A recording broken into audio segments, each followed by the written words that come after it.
Selamat pagi anak-anak, berjumpa kembali di kelas 9. Kelas 9 ini mungkin berbeda dengan kelas 9 yang sebelum-sebelumnya atau yang akan datang, karena di materi ini kita bertemu secara online. Nah, oleh sebab itu tidak mempengaruhi kita untuk berinteraksi ya anak-anak ya. Jadi ilmu pendidikan tetap saya akan berikan kepada kalian, apapun bentuknya kalian akan serap dengan baik ya. Nah, pada pagi hari ini saya akan mengajarkan tentang seni lukis di kelas 9.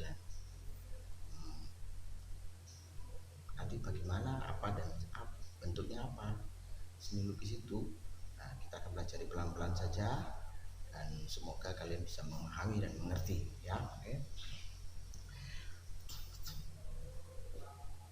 Yang pertama kita akan membahas tentang pengertian seni lukis. Seni lukis, apa yang dimaksud dengan seni lukis? Seni lukis itu adalah salah satu cabang dari seni rupa ya. Dengan kata lain, melukis adalah curahan cita dan rasa dari subjek kita dengan menggunakan media karya yang berupa garis dan tekstur ya, dan ruang dalam 2 dimensi. Itu seni lukis. Ada juga seni lukis yang 3 dimensi juga ada. Sekarang ini muncul banyak seni lukis yang 3 dimensi. Sedangkan melukis adalah kegiatan mengolah medium 2 dimensi atau permukaan dari objek 3 dimensi mendapat kesan tertentu.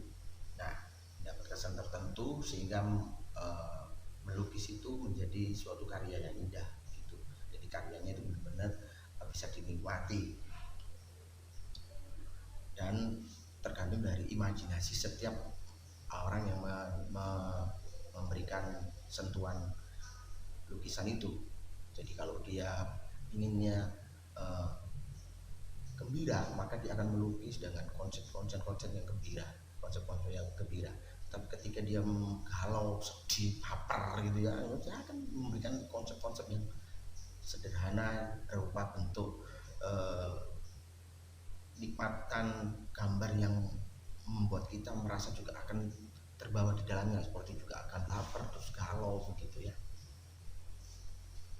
Nah, kita akan lihat dulu yang pertama jenis-jenis seni lukis. Yang pertama kita mengenal yang namanya sketsa. Setiap melukis itu ada perlu yang dimulakan dengan sketsa. Sketch dulu ya, sketch dulu, digambar bentuknya ya, di apa yang akan dilukis ya, mau apa namanya, pemandangan, misalnya pemandangan alam ya, kita sketch dulu dengan menggunakan pensil. Biasanya perlu menggunakan pensil dulu, ada yang langsung juga apa, tapi semua sebenarnya itu awal mulanya sketch dulu. Sketchnya itu berdasarkan goresan tangan kecil-kecilan yang tidak nampak begitu ya, atau tidak nampak begitu, spontan aja, koser goresan dari pensil biasanya begitu. Nah, setelah itu baru dimasukkan warna-warna sehingga terbentuklah suatu lukisan ya. Itu yang pertama, yaitu tentang sketsa. Yang kedua tentang gambaran. Gambar itu adalah karya seni hasil tiruan objek alam dengan membentuk naturalisme dan mengalami sedikit perubahan. Nah, yang mirip. Jadi memang gambar itu memang kita mencontoh dari sekitarnya, dari apa yang ada itu digambar. Itu namanya gambar. Jadi menggambar itu kita mencontoh yang ada. Nggak ada yang menggambar itu benar-benar mirip dengan keadaannya. Ada juga yang memang ya tidak mirip tetapi mendekati begitu ya, tergantung dari seseorang untuk mengimajinasikannya. Kemudian kita mengenal namanya gaya seni lukis. Yang pertama kita mengenal gaya seni lukis itu yaitu gaya primitif. Jadi gaya primitif itu ciri-cirinya ada tercipta dari dan dibuat bukan untuk keindahan tetapi untuk memenuhi kebutuhan hidup dan kepercayaan. Itu adalah gaya primitif. Yang kedua berfungsi untuk upacara ritual dan kepercayaan ya. Kemudian terkesan misteri dan magic, merupakan makna lambang bentuk kurang sempurna, tidak wajar, terkesan berlebih-lebih. contoh primitif. Tapi kita kasih contoh yang ada di gambar ini ya. Itu seperti lukisan di goa. Zaman dulu ada di goa-goa atau di apa itu namanya, dinding-dinding batu-batu ya, atau di zaman-zaman dulu itu kan melukis apa seperti di Mesir ya, bentuk-bentuk yang gambaran-gambaran itu yang memang kesannya kuno dan itu nggak jelas. Tetapi kalau orang yang mengerti atau memang bidangnya di situ, dia akan tahu itu model lukisan arahnya kemana dan bentuknya itu bagaimana, bentuknya itu apa, itu ada ceritanya, itu biasanya ada ceritanya.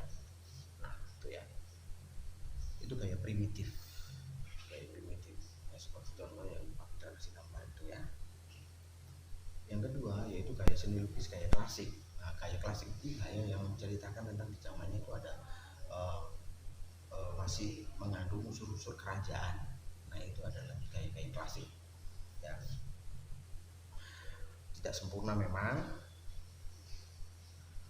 bentuknya sangat sempurna, tapi ketidaksempurnaan itu kita hanya mengimajinasikan itu model bajunya bagaimana, itu ya imajinasi setiap lukis saja, tapi mengarah kepada satu cerita yang dalam zaman dulu itu tentang suatu kerajaan-kerajaan. Itu biasanya lukisan-lukisan itu banyak sekali contoh-contoh lukisan-lukisan yang menceritakan tentang kerajaan-kerajaan. Itu seperti contoh yang saya berikan itu ya. Kemudian gaya seni lukis berikutnya yaitu, nah sekarang adalah gaya seni lukis modern atau sekarang ini itu bentuknya unik, bebas dari keterkaitan hukum seni, terkesan aneh, objek corak tampak hampir tidak terbatas. Itu karya seni lukis modern. Jadi ada kotak-kotak, misalnya ada kotak-kotak itu ya, terus kemudian gak jelas itu apa gitu ya. Kita bisa menikmati, oh itu lukisan apa ya gitu. Nah itu adalah semua seni lukis modern. Jadi terkesan nggak jelas, tetapi memang suatu karya seni. Nah, mungkin kalian bisa berikan contoh ya kalau yang, nah kalau yang di sebelah ini gambar itu adalah ada burung, yaitu burungnya ya bebas saja. Nah itu adalah karya musik modern atau zaman sekarang.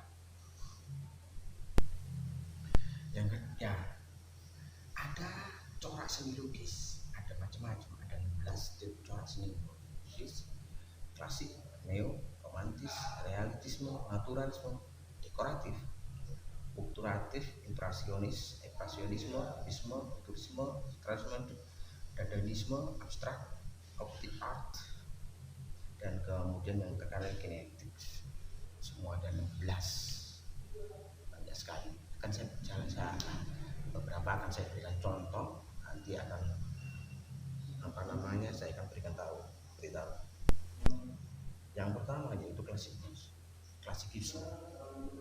Klasikisme itu adalah aliran seni lukis yang seperti tadi saya katakan bahwa aliran ini masih mengandung unsur kerajaan. Jadi hasil lukisannya itu mengandung unsur-unsur kerajaan dan mempunyai ciri kemegahan, idealisme, terus kemudian bersifat rasional, objektif, penuh dengan disiplin dan peraturan, serta bersifat klasik. Itu sifat-sifat tentang zaman dulu ya, apa namanya, kerajaan-kerajaan ataupun cerita-cerita kuno gitu ya, itu lukisan-lukisan zaman dulu itu ya, itu klasikisme. Nah berikutnya yaitu romantisme. Nah kalau kalian berkata tentang romantis, itu berarti lukisan ini lukisan yang mengenai romantisme ya, seseorang pacaran, seseorang dengan berpasangan dengan yang lain, atau bagaimana ya, hubungan antara anak dan bapak, antara ibu dan ayah, antara ibu dan anak, itu romantisme ya. Nah salah satu aliran yang paling tua dalam sejarah dunia seni lukis, kemunculan seni lukis ini tahun abad 18 dan menekankan pada kedalaman emosi atau perasaan. Jadi di bawah kita ini, ketika melihat itu kita akan dibawa melihat bahwa oh ini loh, lukisan itu sangat romantis banget, kita akan terbawa oleh sana. Jadi anak-anak setiap lukisan itu kalau kalian bisa melihatnya dengan baik maka kalian akan rasakan ya.